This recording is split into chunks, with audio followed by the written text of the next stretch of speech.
Sa ishin mirë me njëri tjetrin, Elisa Spiropali e quante Edi Ramën Skënderbe, ndërsa Rama e pakëzoi atë si mamica.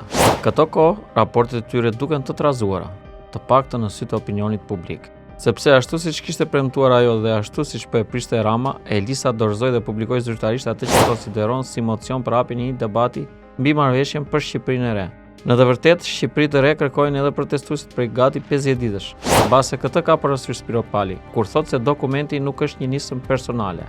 E mbajta premtimin dhe sapo dorëzova në Asamblenë e Përgjithshme të Partisë Socialiste mocionin për hapjen e debatit për marrëveshjen për Shqipërinë e re. Ja kam drejtuar Ramës, Asamblesë së Përgjithshme dhe çdo antari. Një marrëveshje për Shqipëri nuk mund të hartohet nga një apo dy individ, por duhet të shpreh vullnetin e partisë dhe të shoqërisë, u shpreh Spiropali. Shumë shkurt për ata që nuk e kanë lexuar ende mocionin ose nuk kanë patur durimin të shkojnë deri në fund leximit të tij, mocioni përmban 3 pjesë. E para është hyrja. Mes të tjerash, dokumenti vlerëson protestën si një energji qytetare që kërkon të përfaqësohet dhe konsideron një mobilizim politik dhe shoqëror, sidomos nga brezi i ri që nuk mund të shpërfitet pa pasoja. Pjesa e dytë i përket familjes politike socialiste. Angazhimet e Partisë Socialiste ndaj vetvetes parashtrojnë 11 kërkesa që, nga si të bëhet Partia Socialiste partia më demokratike në Shqipëri, deri te si të ndahet qartë partia nga shteti. Dhe pjesa e fundit, angazhimet për Shqipërinë në dekadën e ardhshme, ka 12 kërkesa. Nis me zgjedhje që prodhojnë besim dhe mbyllet me sfidën e një kulture të re politike. Nuk ka pikë dyshimi që dokumenti shkruar nga Spiropali dhe ndihmësit e saj përmbledh të gjitha kritikat e pakënaqësitë e thëna në NZ brenda familjes socialiste, dhe jo vetëm brenda saj. Ky mocion i papritur në dukje godet shtyllat kryesore të modelit qeverisë të Edi Ramës. Dokumenti pranon hapur praninë e një arrogancë institucionale. Kërkon prerje zyrtare e shtetit nga partia dhe këmbgul në nevojën për të përgjigjur me përulësi ndaj protestave qytetare paqësorë në rrugët e Tiranës. Të themi atë që është. Mocioni është shkruar bukur, kërkesat janë nditur pa aq bukur, gishti është vënë në plagën e dur. Ky dokument, për nga stili, koha dhe përfshirja që kërkon, ja kalon disa herë KPD-s së famshme të Partisë Socialiste në kohën e kryetarit tashmë të ndjer Fatos Nana. Megjithatë, përballë një dokumenti të tillë që tingëllon i bukur për të qenë i vërtet, instinkti i parë një vëzhguesi skeptik dhe intuitiv nuk është entuziazmi, por dyshimi realist. Në një parti dikur të hapur, por prej vitesh me disiplinë të hekurt, ku çdo kritik dhe pakënaqësi ka zirë dhe është konsumuar për herë brenda mureve të Celis Roz, ky shpërthim zyrtar i autokritikës ngret disa pikpyetje. Kush përfiton vërtet nga kjo lëvizje? A jemi përpara një çarje reale apo një manovre të projektuar dhe kuruar me kujdes nga vetë Rama? Për të marrë përgjigje modeste, duhet të zbresim në terrenin e ngushtë të politikës shqiptare. Nuk mund të kuptohet pesha, dështimi apo suksesi i mocionit Spiropali, nëse nuk skanon sadopak historinë politike shqiptare të 3 dekadave të fundit, por sidomos pas viteve 2013. I vetmi politikan që mbijetoi pasi u shkëput nga Partia Socialiste ishte Ilir Meta me krijimin e Lëvizjes Socialiste për Integrim, sot Partia e Lirisë. Por suksesi i atij modeli nuk erdhi nga idetë e bukura apo idealizmi, por nga ndërtimi i një strukture të pastër pragmatike, e cila funksionoi si një biznes familjar dhe sipas logjikës së bizneseve të vogla. Antarët dhe mbështetësi paguanin dhe investonin për partinë, me shpresën e qartë se një ditë do ta merrnin mbrapsht këtë investim.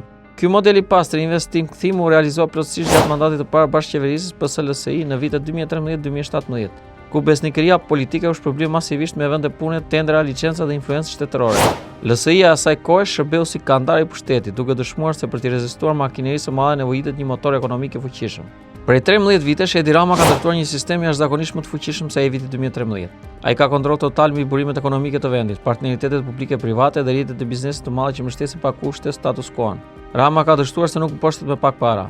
Ai zotëron purimet për të mbytur ose blesh donisëm që tenton t'i dalë përpara. Nga ana tjetër, marketing që Rama i bën vetes në sytë e tuajve, ai ende ka aftësinë për të ushitur jashtë vendit si i vetmi partner me të cilin ata mund të flasin dhe diskutojnë. Në këtë sfond, ideja se Elisa Spiropali po ndërmerr një betejë të vërtet kamikaze kundër liderit të saj, bie poshtë, nëse ajo nuk ka mbështetje ndërkombëtare, faktor që mbase ka vendosur të nisë një tranzicion të butë për shtetit ose një kapital financiar të mirë. Nëse ajo nuk e ka këto karta të rënda në dorë, ajo është e destinuar të përfundojë në varrezën e projekteve të dështuara politike.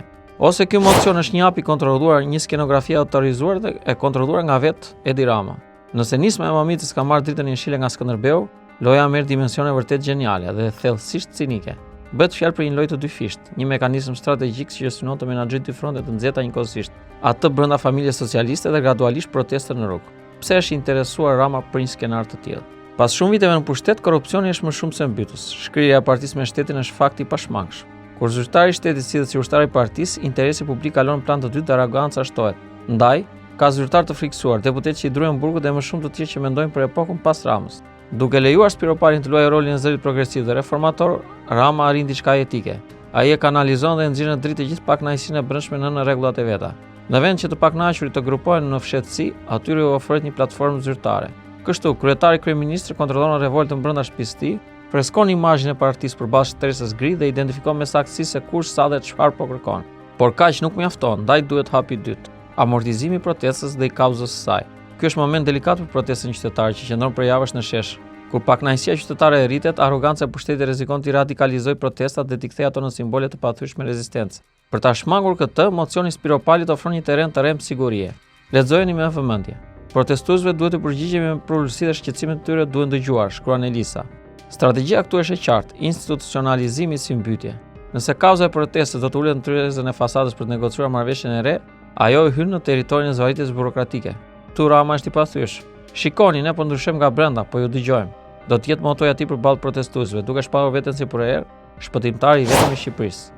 Përballë kësaj loje të dyfish të pushtetit, mbledhja e Kuvendit Kombëtar të protestës e vendos lëvizjen qytetare përpara një përgjegjësie dhe momenti historik. Pavarësisht dallimeve dhe kundërshtimeve legjitime që çdo qytetar skeptik mund të ketë ndaj disave që përfshin atë kuvend, ky është momenti i tyre. Nëse kuvendi humb kohë me fjalime patetike, debate për protagonizëm apo për plasje se kush do të jetë kryetari i radhës, ka rënë me këmbët e veta në kurth. Kanali kontrolluar i pushtetit do ta kollaborojë me lehtësi më të madhe. Prandaj, kuvendi duhet të jetë i qartë, i prerë, praktik dhe intuitiv. Nuk e ka luksin e kohës.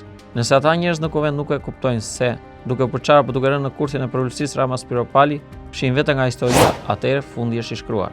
Në fund të ditës, terreni i ngushtë funksionon për të dyja palët. Ai nxjerr zbuluar lojën e sofistikuar të Ramës, por do të nxjerrë me të njëjtën shpejtësi dhe pasurinë atyre që pretendojnë se përfaqësojnë sheshin. Dështimi nuk do të jetë i kauzës apo i qytetarëve që kanë rezistuar në rrugë për afër 50 ditë pa pushim, por e një klasë njerëzish që nuk e lexuan lojën për te interesit të tyre të ngushtë. Akti i parë i shfaqjes sapo ka nisur. Ju pëlqeu kjo video? Atëherë bashkohuni me ne. Na ndiqni në Instagram, Facebook dhe TikTok dhe bëni subscribe në YouTube. Klikoni like dhe share dhe aktivizoni njoftimet për të mos humbur asnjë video të re. Faleminderit për mbështetjen.